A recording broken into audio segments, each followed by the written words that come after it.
Hi, I'm Evan Saikamias from Pixel Life Studio. And I'm Marty Matuszewski from Melbourne Videographer and Melbourne Images. We'd like to welcome you to the first episode of Seeking Focus.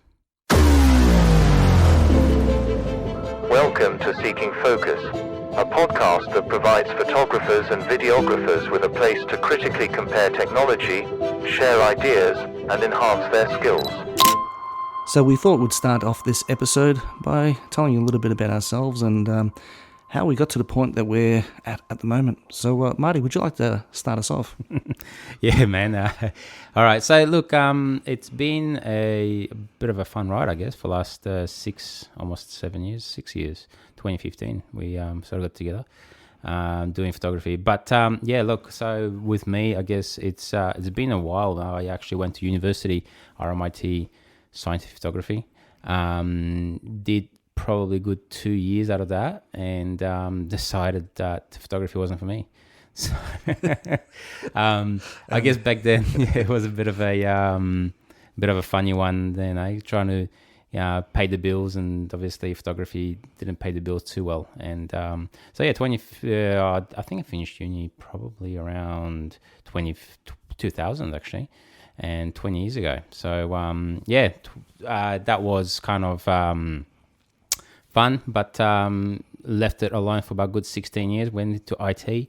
And from IT, I decided to, passion for photography, and sort of kicked back in. And so I just kicked it off again and started doing photography, did a couple of weddings, and did just portraits, everything else. So it's kind of hard to sort of say.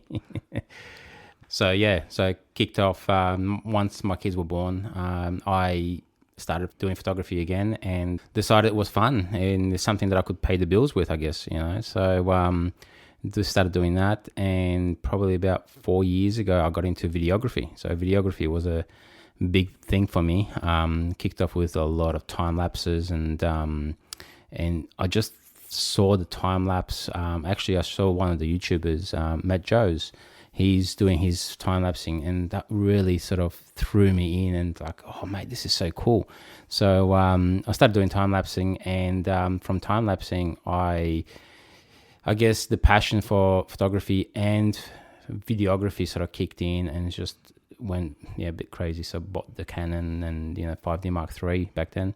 And you still got that, haven't you? Yeah, I do. It's kind of scary because the camera, I think it's probably 9-10 years old now, and it's still going strong, which is really interesting. I think I've clicked off probably about 1 million shots on it from all the time lapsing that I've done. You inspired me so much with it. I went off and bought my own. Yeah, yeah. You got the Mark III and 4, don't you? That's right. Yeah, I'm starting the collection. I'm looking for a Mark II at the moment. So.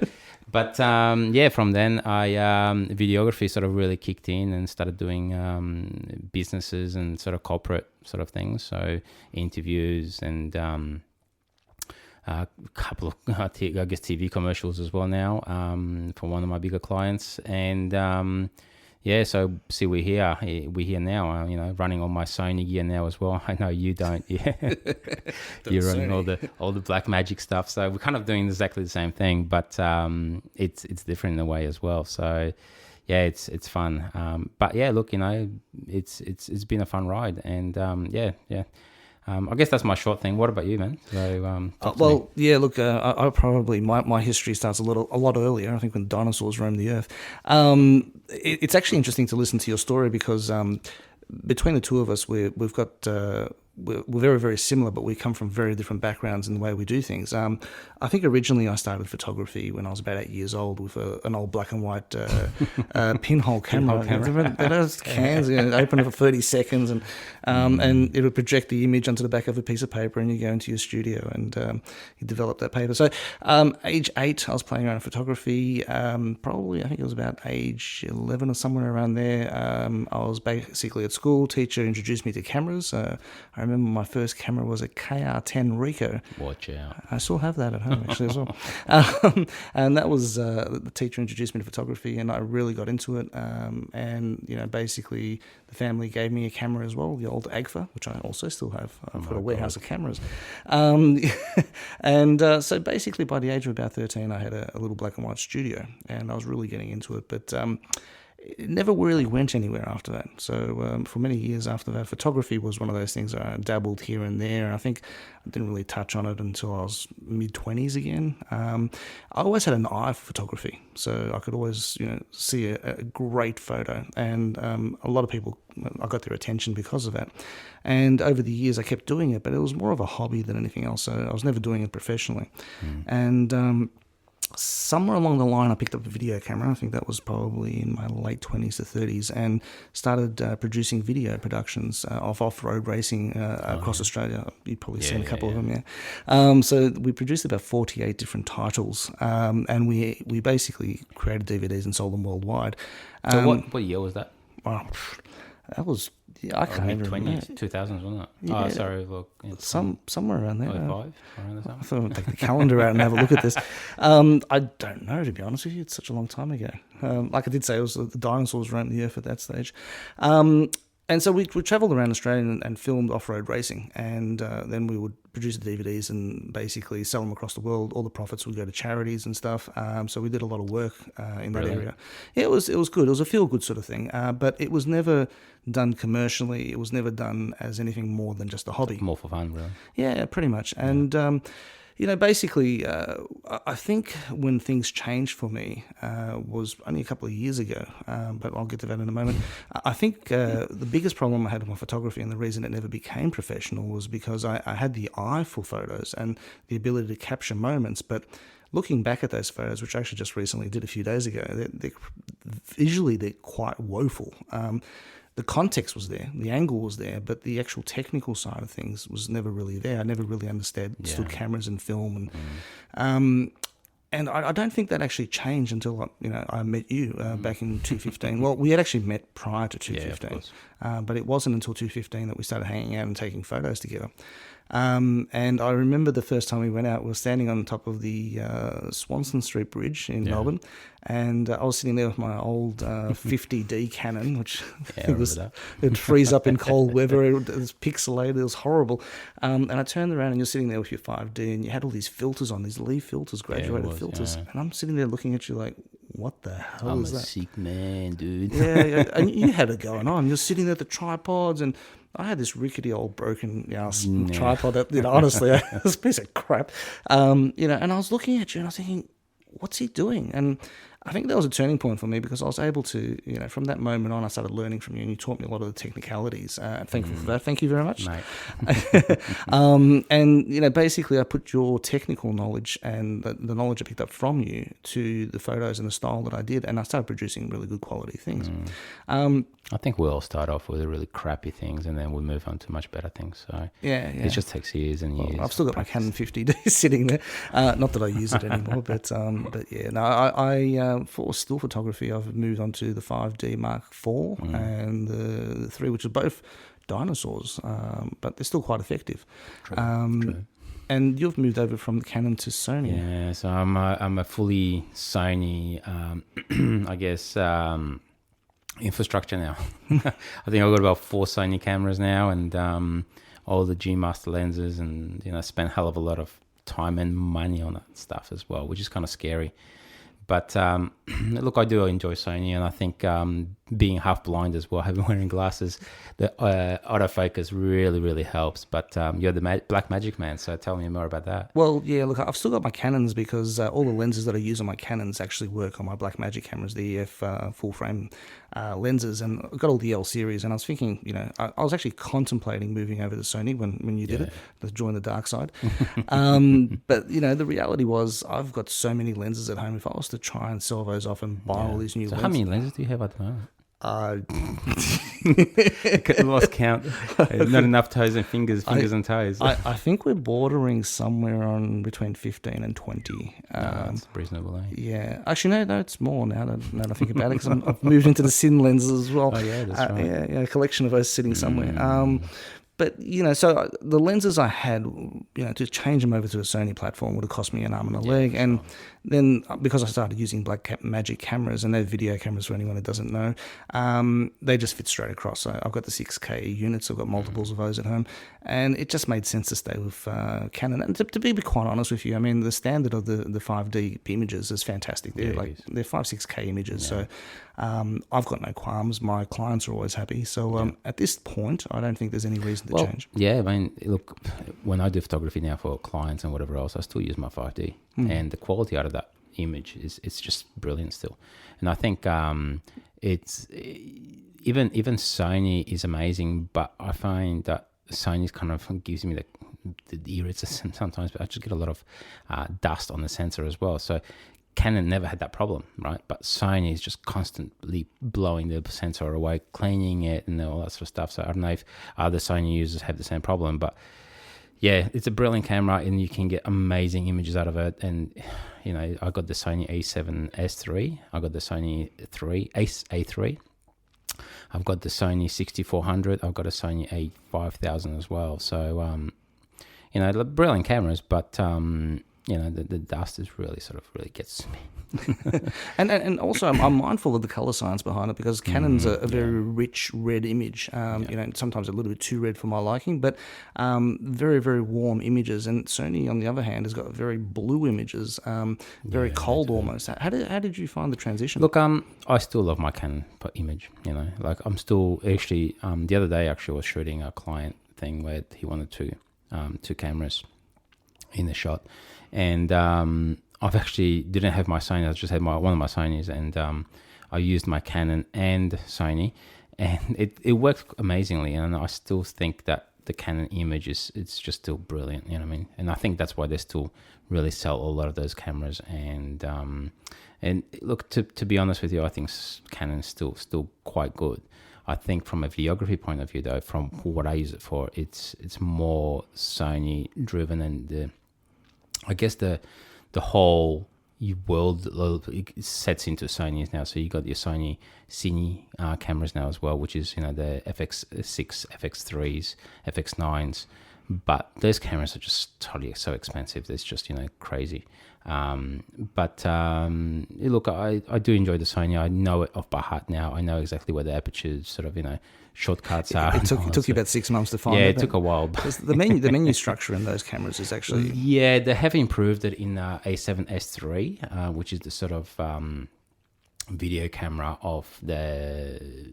Well, you know, so A7 III is the photography more sort of camera, and then A7S3 is only 12 megapixels, but the image quality, you know, it's phenomenal. You get 4K 60, 4K 120 frames per second, and you can get some really, really nice slow-mo on it, you know, and depending on obviously which lenses you put on there as well, it's just phenomenal. Look, I think myself, you know, I've been in with Sony infrastructure now for such a long time. It's, you know, it's good. I like it, and yeah. Yeah, and I agree with you. Look, I mean, a lot of people are using DSLRs, and you know, we both transitioned from photos using our Canons to video on our Canons, and I don't think we stayed with video on our Canons for very long. You know, I mean, we can go off and buy ourselves big camera units, which are fantastic, but once again, big dollars. Yeah. And you've got the DSLR sitting there. You think to yourself, "Well, I'll use some video," and next thing you know, you're finding it's lacking. It's you know, and look, I think, you know, if you're doing bigger productions, you know, like, you know, when I did the commercial, I did it by myself, but you know, it's you do want obviously better quality image out of that photo, and you can't really use DSLRs for, you know, for that sort of stuff. No, definitely not. You know, and I think initially when you sort of think about it, a lot of people that might get into this, they go, "Oh yeah, we can do a lot of things with a DSLR, you know, and all that sort of stuff." But it's true, because you can. You can, yeah, definitely. Especially if you've got a color grading, color correction. Yeah. People look, I've seen some stuff out there which is amazing, and you know, sort of when they tell you what they're using, you sort of go, "Really?" You know, you're surprised by it.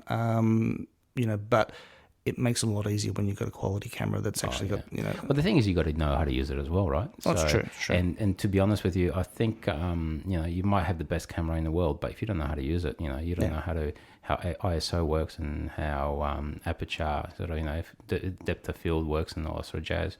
It's like you've got on the Sonys, you can go your Cine cine tones, and you got your flat profiles, which is the S-Log in profiles, just like the Canon. You got the I guess Canon log as well, and all that sort of jazz. So you can color grade everything. So I guess a lot of it you can get a lot out of those DSLRs, but if you need to, Blackmagic is probably the way to go as well. The only reason why I didn't pick Blackmagic was they don't have fully autofocus sort of system. Yeah, definitely. And that's what really sort of got to me, because being blind and wearing glasses all the time. So when you say blind, just for clarity, because I'm visualizing the Kung Fu master with the opaque eyes. Well, I've been wearing glasses since uni. So actually, at uni, one of my teachers came up to me and they go like, "Hey man, your images are all blurry. Are you sure? Like you don't need glasses?" And I go, "Nah, man. What are you talking about? Yeah, miss. Yeah, that's all good. I don't need glasses." And she's like, "How about just go and get your eyes tested, and we'll see."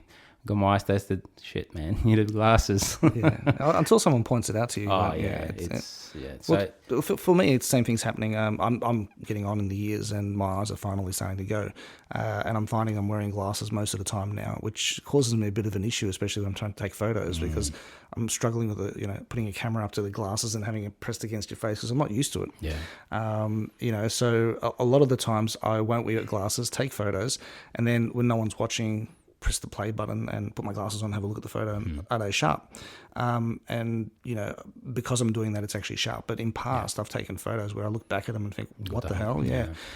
So I can understand where you're coming from. So with Sony now, man, it's got a full, I know you're looking at me like, oh, no, stuff you. You want to rub it in, don't you? Yeah. No, but like, you got your full eye detection now. I mean, so, and it's got animal and human eye detection. So it doesn't look at your face anymore. And with the older Sonys, they did, but now it's just straight away locks onto your eyes. And I mean, when you're taking an image and taking videos of people, I mean, the eyes are the most important part of the definitely, yeah. That's what I tell everyone. It's just like, and they look at me blankly, like, what do you mean? Right. Yeah. But Sony does sort of lock into that sort of the eye focus straight away. Even if you're shooting like an interview at, sometimes I shoot my interviews at like 1.4, which is like a 50mm 1.4. And for those who don't know, 1.4 is... For those who don't know, it's overkill. Overkill. Yeah, it is a bit of an overkill, but I just really love that smooth, like background, it's just really dreamy.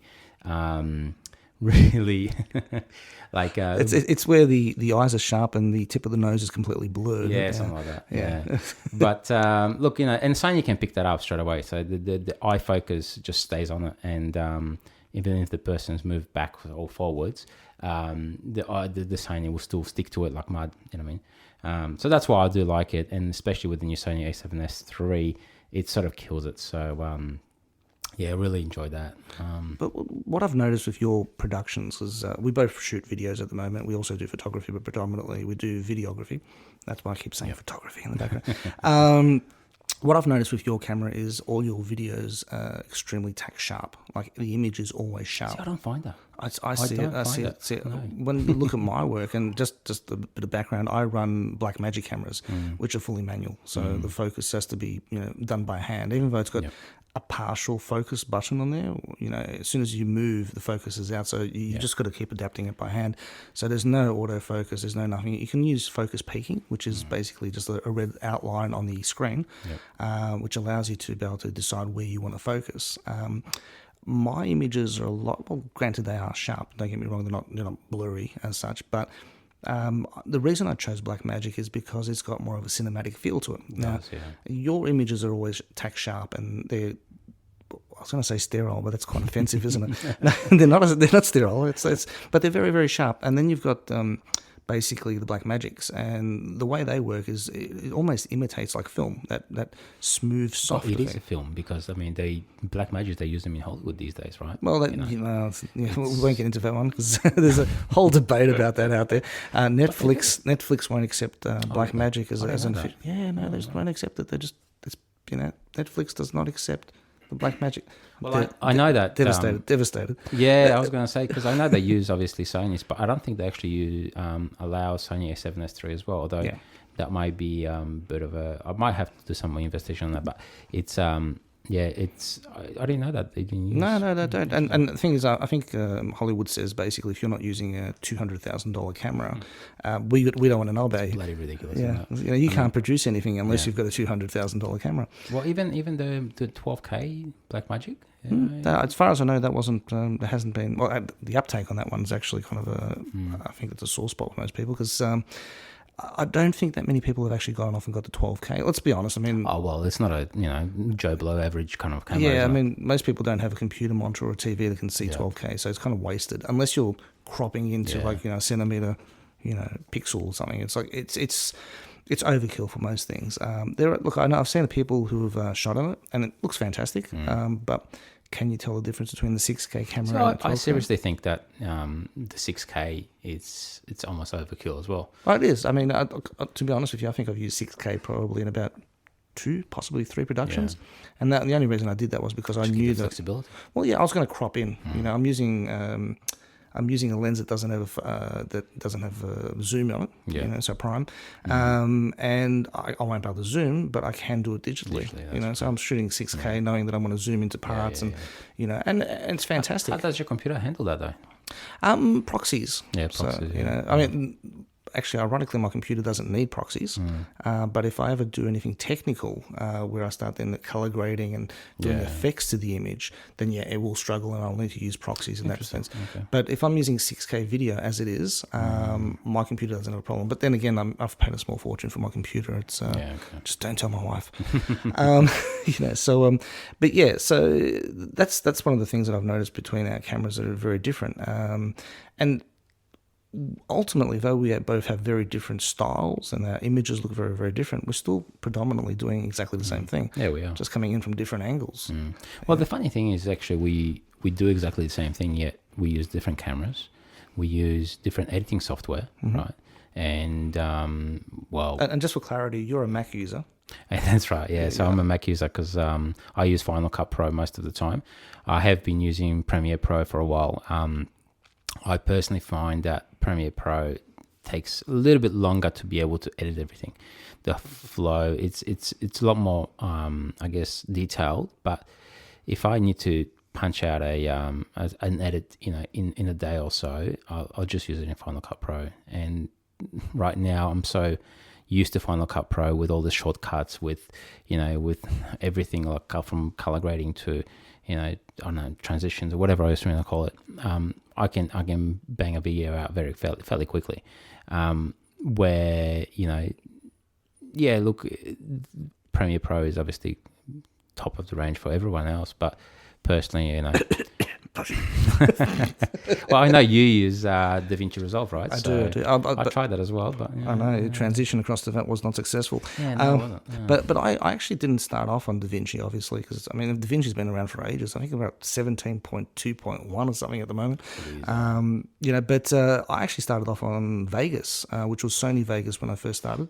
And the reason for that was because it was built with a program called SoundForge, which SoundForge was an audio editing package, because I spent quite a few years working in the audio industry. Right. I actually started editing on Pinnacle. If a lot of people I do know Pinnacle. Yeah. So there you go. So Vegas was around the same time, possibly a little bit earlier than Pinnacle. Yeah, right. Pinnacle was plagued by problems. Mate, that was shocking, man. It used to crash all the time. Exactly.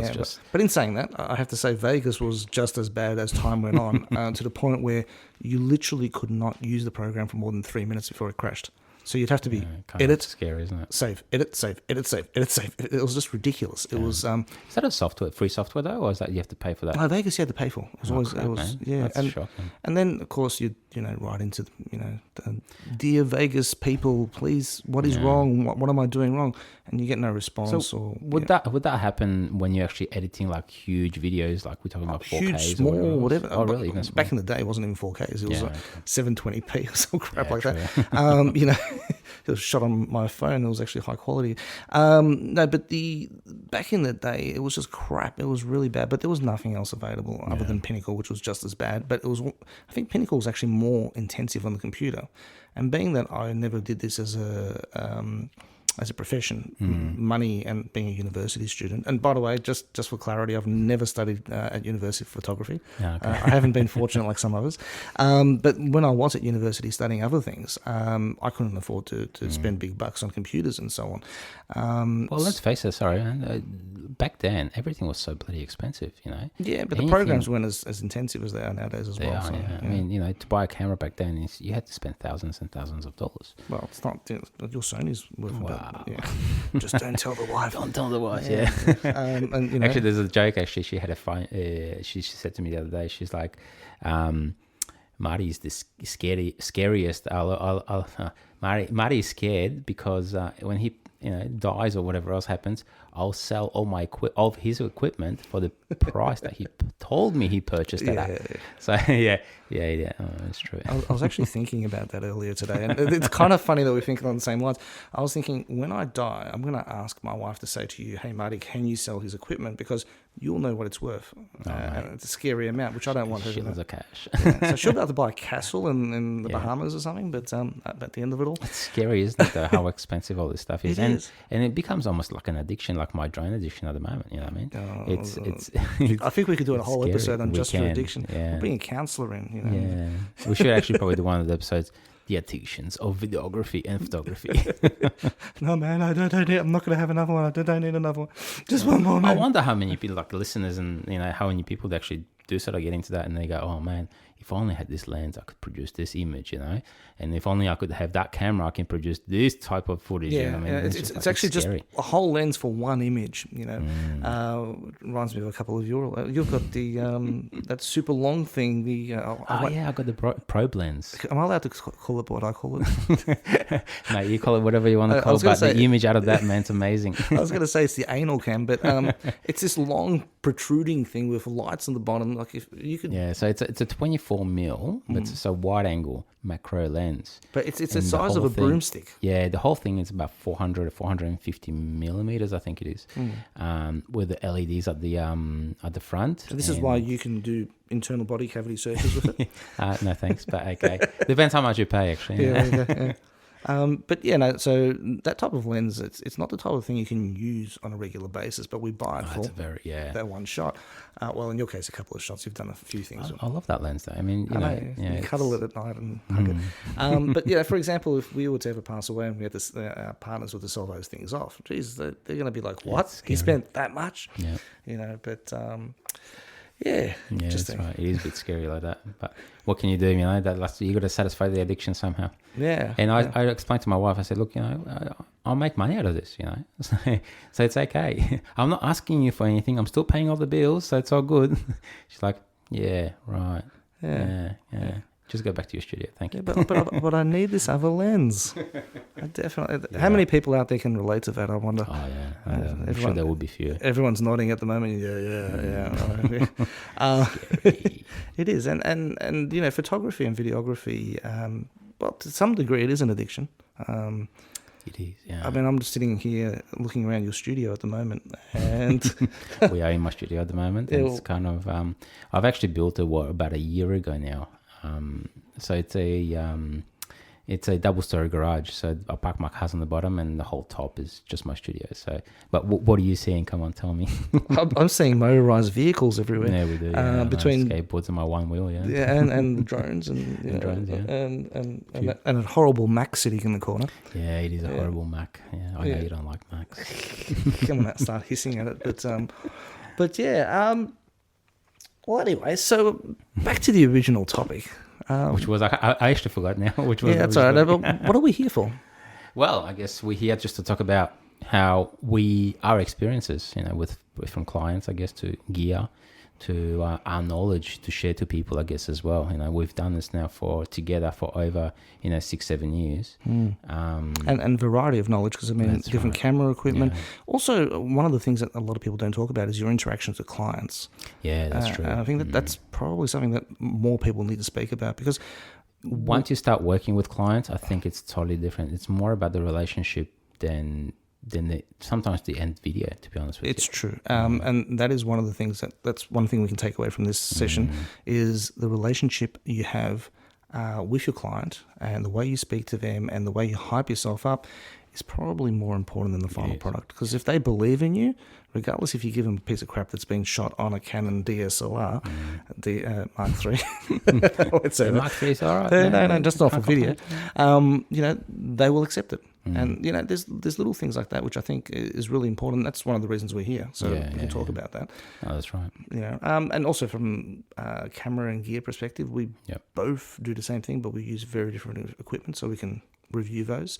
Hopefully bring in a few guests, I guess, along the way. Yeah, we're hoping to. And basically see what they think about us. No. And I think one of the other things that I'd really like to talk about is travel photography. Yeah. Well, we've done a bit of traveling together, I guess, as well. We did India and Nepal. Yeah, Nepal. And I'm hoping to be a little bit more after all these COVID things. Yeah, pretty much. We're just waiting for that. Yeah. But you've travelled to a number of countries as well. Yeah, so I did a fair bit of traveling, I guess, and I try to travel once a year for a couple of weeks at least. The wife hates me for that, but I said to her, leave with the kids. Kill me when I'm dead. Don't worry. But look, I think 2019 we did South America. So we did South. We went to Santiago. So Chile, Patagonia. Then we flew up to Peru, did Machu Picchu. It's an amazing country. It's fantastic. I know you've been there as well. Yeah, so I just absolutely love that. I've still got one of my wristbands from there. Still my hand hasn't come off. It's great to have that sort of memorabilia too. So Well, what happened to yours? So you used to have like a whole bunch of them. I know, I did. They all sort of fell off and, disintegrated. So, but... we did. I did a couple of years back. We did Norway and Iceland as well. And I mean, you can't go wrong with those countries. No. And I've seen your photos. I mean, I've got one on the wall in front of me right now. It's amazing. It's like that's the one place I haven't been to yet. I'd love to go, but my problem at the moment is, other than COVID, obviously, is actually finding the time to be able to get there because it's actually quite a difficult place to get to. It's not easy. Yeah. So I think it took me. I think it took me almost 30 or 35 hours to get there because you're from Australia. I mean, we both in Australia in Melbourne, and you fly from Melbourne to like Hong Kong or something like that. Then from Hong Kong, you got to fly to Finland I actually flew to London, I think it was. And then from London, you got to go to Oslo, which is in Norway. Then from, all of these flights obviously take time, and you're obviously connecting flights and everything else. So you've got a 3, 4, 5, 6 hour, connecting time. And then from Oslo, we flew up to Lofoten Islands, which is up north of Norway.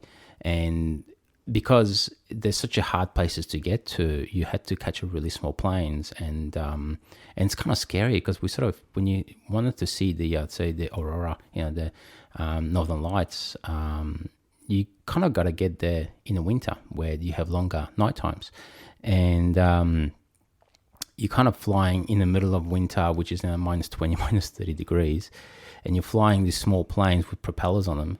And you kind with of ice everywhere, I'm presuming. With ice, So we actually we flew, and we kind of sitting there, and all of a sudden you can hear, and it's like, what the hell is like banging or whatever else? And the hostess or the stewardess, whatever, she's turning around. She's like, "Oh, that's all right. Don't worry about it. It's just ice forming on the propeller and just hitting the cabin." And it's like, what the hell's going on, man? We're gonna die. Yeah, we're gonna die. But you fly to. So we flew to Svova. Which is like, it's just amazing. And then from Svova, you sort of, fly and, you catch another sort of buses and, I don't know, cars, and it's all in winter. So it's such a hard place to get to. So, but originally I'm from Poland as well. So I was actually born over there and then came to Australia when I was about 12 years old. And I mean, I've saw Poland a hell of a lot too. So Poland's amazing for that sort of stuff. And what about yourself, man? What have you been? Nowhere. No, I'm just joking. I've actually travelled quite extensively, and there's a lot of countries that I did take photos at, but once again, the technical knowledge wasn't there to capture the photos properly. Yeah. Been to Egypt, China, Singapore, America, South America. I've lost. You would have been around Europe as well. Yeah? Europe, yeah. I've got a huge Europe background. Multiple countries in Europe. But I have to say, the one trip that stands out the most would be India and Nepal. And we trekked through there. Yeah. I love that trip. It did. It's actually funny because when you suggested that trip to me a couple of years back, so you said to me, "Hey, Marty, come India and Nepal with me." I go, "Bro, man, there's nothing that I want to see." Yeah, and but that's our closed that is, mindset, yeah, it's true, because we're in Melbourne, we're in Australia, in a wonderful country and wonderful city, and you kind of look at it, I don't need to go anywhere, but it does open your eyes, it does. And it's beautiful in its own beautiful way. It's fantastic, from a photography and videography point of view. Loved it. It's it's just like the color, the way the people dress, the way people sort of interact with you, and I don't know, to be honest with you, I've done Europe, I've done South America, I've done, North America. I went to US, a few places there as well. But to be honest with you, I think India is probably one of the places in Nepal that I would want to go back to. Yeah, it's definitely one of those. Yeah, it's there's so much history there as well. Oh yeah, beautiful. And I want to go back there again and fly through the Himalayas like we did last time, and hopefully this time not come down with altitude sickness. That was sickening. that was 4 days in bed rolling around of like sweats pouring off me, and I thought I was going to die. You don't handle altitude very well. I'm not good with altitude. Even in when we went to Cusco and South America, it was I suffered. Got out of the plane and it was just like it's a funny feeling, because when I went to Cusco as well, I got out of the plane, I go, this is going to be all right, fucking bullshit, people talk shit and whatever else, and then you kind of step out of the airplane and you go, I can't breathe. It's like someone's wrapped a towel around your chest. It's such a really surreal feeling that you kind of think to yourself, hey, what the hell? It's like, mate, I can't breathe. It's like, I don't have... Which is actually weird, because, I mean, when we were through the Himalayas, you didn't struggle at all. No, well, in Himalayas, though, we only got to about 3,000 meters, right? No. We got much higher than that. Well, in the aeroplane, we did. In the aeroplane. In the aeroplane, I we were in these little... So I've got to explain to people about these airplanes. They're literally, like 3.5 meters long? Yeah, it's like even smaller than a Cessna, I think. It's like a 2-seater plane that it looked like a go-kart. It didn't look like a plane. And the windows open up. So you can literally open the windows and hang out the window. Yeah, it's icy too. I think it was 4,700. Yeah, I think it was about close to 5,000 meters. I think it was. Yeah. So I mean, and I halfway up, I started feeling the impacts of it. But I remember opening the window and hanging out the window, and literally freezing your ass off. Yeah, I like 3 seconds of holding the camera trying to take photos before the burn was going through the gloves, thermal gloves and everything, and you could actually feel this burning sensation. It was horrible. So that was an experience. That was amazing. But yeah, but just if I could go back again, it definitely would take some altitude sickness pills, I think, this time. Totally agree. Look, I think you dealt with it fine. You jumped out of the plane. I actually felt sick a bit as well, but not like me. I don't think it hit me that bad. Although saying that though, when we did Rainbow Mountain up in Peru, that really hit me, because we sort of got to about 4,000 meters and I needed oxygen on that as well. So my wife actually sent me a photo, because at that time we went during Spring Carnival actually in Melbourne. So in Melbourne there was spring racing. So she was out partying and, drinking her vino and, and champagnes and whatever else. And then she compared, and then I sent her my photo with oxygen in the middle of nowhere, and then she compared. I think there was a comparison photo on Facebook. I saw that. And she was living it up, and she was like, and you're like lying there with this oxygen mask. I was stuffed, man. But I made it, and what the funny thing is, you kind of think to yourself, and you kind of look at it and go, shit, I did it, you know what I mean? Exactly. And would you, brilliant. If you could change that and be sitting back drinking vino, you mate, stuff that, man. It's like... It's out of your comfort zone. Exactly. It's something different. Something I love it, man. When you're on your deathbed, which, you're going to be sitting there and you're going to think back to yourself, I did this and I did that, and I traveled here and I saw this, and and I think that's one of the most important things, and that's what I want to get back to. This show that we're going to be doing, I think we will be talking about our travel experiences and possibly trips and locations and so on. Sorry, go on. No, because talking about travel and whatever else. So obviously I run my YouTube channel as well, Melbourne Images. Yes. And I try to give back to a lot of photographers in Melbourne and people that are coming to Melbourne by showing them the locations as well. So I think locations are a really good thing to show people to what to expect, what they should expect. But at the same time, though, and this happens a lot with those, not YouTube specifically, but what the hell's the other post thing I don't use? I use Facebook. I don't use Instagram. That's it. Sorry, I'm not a huge fan of Instagram. Everyone loves Instagram except for me. But anyway, so on Instagram, those people who go off and they take a photo of themselves in the bush, and then like 4,000 other people have to go into the same place and take the same photo, and they destroy the environment when they're getting there, and they're like, it's shocking. Yeah, el natural, look how natural everything is, and they're drinking their water bottle and they piff them into the bushes, and they step on everything, they break everything, you know. So those types of things, I think they, to some degree, we also, you know, whilst we're giving direction to people, we also need to promote that, you know, you need to tread lightly, which is actually, I think, from four-wheel drive. Yeah. You know, so you need to respect the environment and, you know, be mindful that other people want to see the same things. And there's a lot of places being closed down. Yeah, they have. But I think we should possibly be doing episodes about different locations. So similar to your post. And what is the title of your YouTube post, by the way, so that people can find it? Melbourne Images. So if you jump onto YouTube, just type in Melbourne Images and big ML will come up, and that's me. ML? No, MI. So it's Melbourne Images. But what I try to do is try to keep the channel, I guess, focused on a few other things as well. So it's not just, you know, Melbourne sort of in general. I do talk about a lot of Melbourne locations, photography locations, and I show my time-lapse photography there as well. But I put a lot of maps in and obviously tell people, you know, this is place to be able to get this kind of image. But what I also do is try to talk about droning. So recent, probably 6 to 8 months, I've been fairly heavily. Yeah, heavily is not the word for it. It's heavily is into the FPV droning. So for those who don't know what's an FPV drone, it's a first-person view drone. So you put your goggles on and you fly like a mad through whatever you want to fly. So yeah, it's a channel that I try to do a few other things, you know. So I do a fair bit of hiking as well with a few other guys, and hiking is probably one of the places that, you know, a lot of people don't get to, and I just wanted to show that on the YouTube channel as well. What else I do actually on it? Travel and a bit of droning. And just a bit of technical things on drones and other things as well. It's just to show my knowledge on it, you know.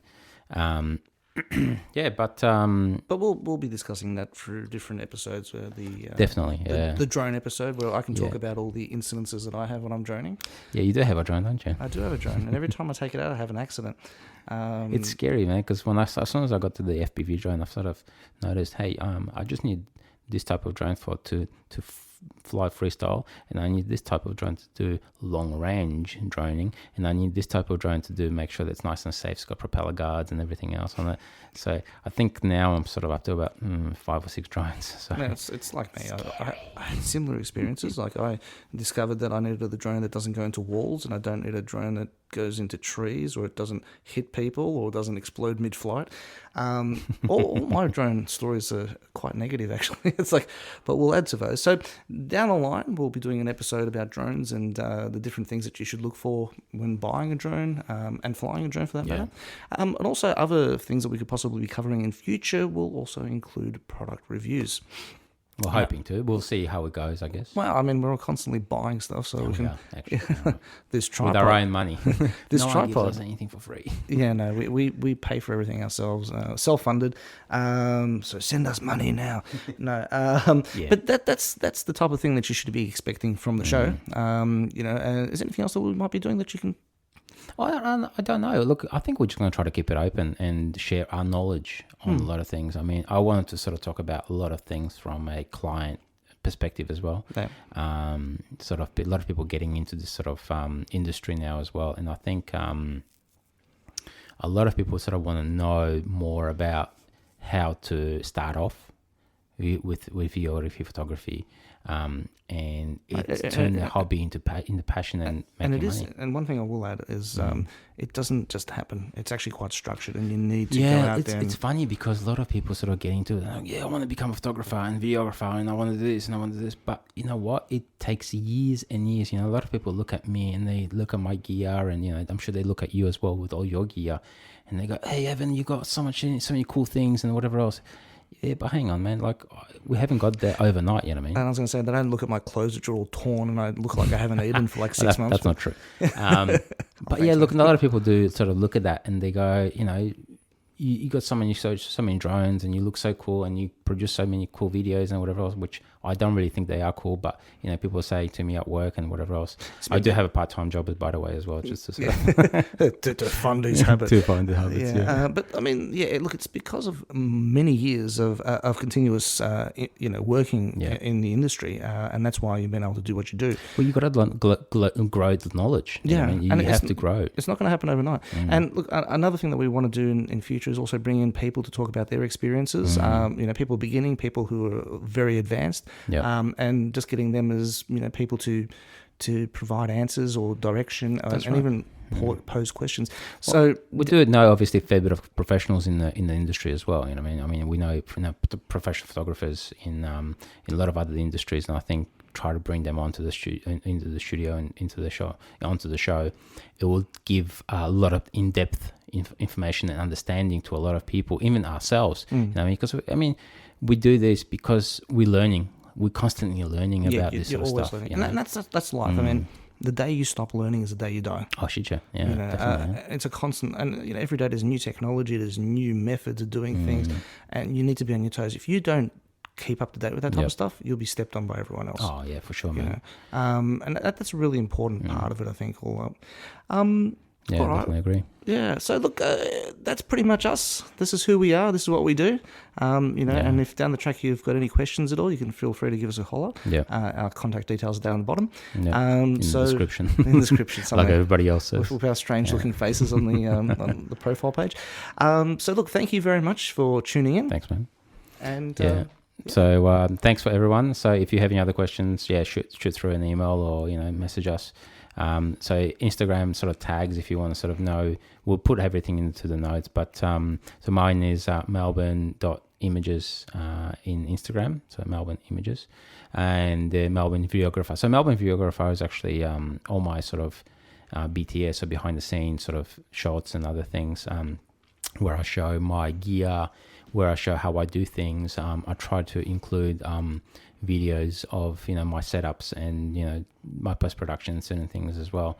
Those are two main things. Evan, what tags do you have? I don't even know. Pixel Life, I know. Pixel Life Photography, I think, is actually my Instagram one. Do you post a lot of things on that? On Instagram? No, I hardly ever do. Like I said, it's not one of my platforms that I appreciate. The square 1x1 picture, it doesn't work for me. I like landscape photography, and when you compress half the image, you cut it off, it just doesn't look right. So I've never been a huge fan. I usually post on Facebook. So old school. I believe Facebook is for the oldies. That's me. So you'll find me on the Pixel Life Studios with an S on the end because it's multiple studios. And also the website pixellife.com.au is my website. Yep. Melbourne. I've got a website as well. You do have a website. It's actually quite old now. I've got to change it. I've got to update it because I think it's probably about 3 years old now. But it's melbourneimages.com.au. So the website is. I think I've set up the website a while back when I actually was a lot more heavily into photography. Same now, with me. like now the videography component is just sort of, I think a lot of people said, picture tells 1,000 words, right? But with videos these days, even 30-second video, it tells 1,000,000 words. You know what I mean? And a lot of people look at that, and it's definitely true. I think Definitely. So So anyway, thanks heaps for tuning in for the first episode. I'm hoping, and we're both hoping to have a lot more than that, and to share a lot of information with you, everyone. And just give us a hoy, and if you see us anywhere, and Marty out. No worries. And goodbye from me. See you on episode 2.